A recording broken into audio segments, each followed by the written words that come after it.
Walking into the Days Gone By Museum in Portland, Tennessee is like walking into a time machine. Joey Collins and his family have collected and restored over 500 tractors, steam engines, hot rod cars, implements, and even a couple of planes to make up a wide array of exhibits. The quality is second to none, and it's all housed in what was once a furniture factory. Joey graciously opened up the museum for RFD-TV and gave us a private tour. This museum started, never know we'd have a museum per se. Kind of grew over the years, and last year we decided to open it to the public. I've been collecting close to 30 years now.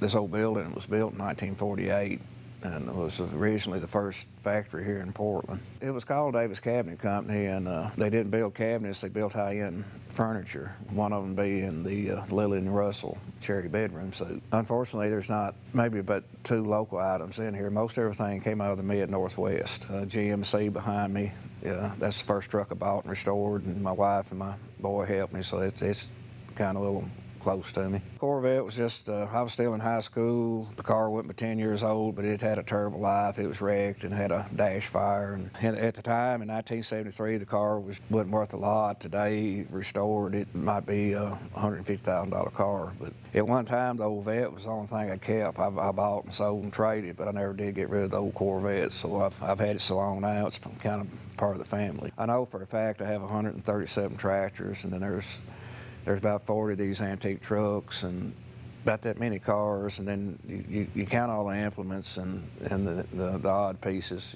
you're probably looking at about 500.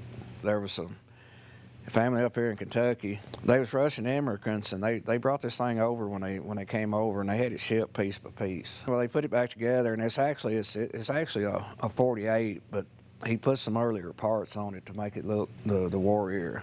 So it's got the correct parts on it. But we went up and visited with them. We kind of had a hard time communicating because of the Russian accent and my southern accent. Actually, we had to write a few notes, a time or two, to get the deal done, but we got it done, so here she is. The DC-3 sitting outside, which actually, that's civilian. It's in the military, it was a C-47. When it come out, it's 1943. It was sold to Pan Am Airlines new, but in 1944, it was acquisition for the war effort.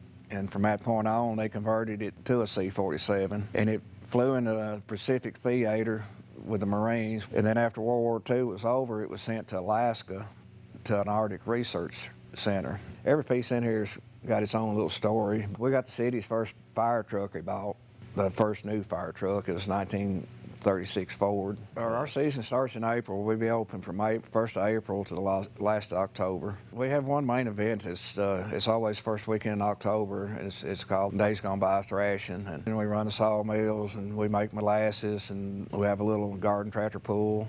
We have some car shows. People do that, maybe get started here next week or two.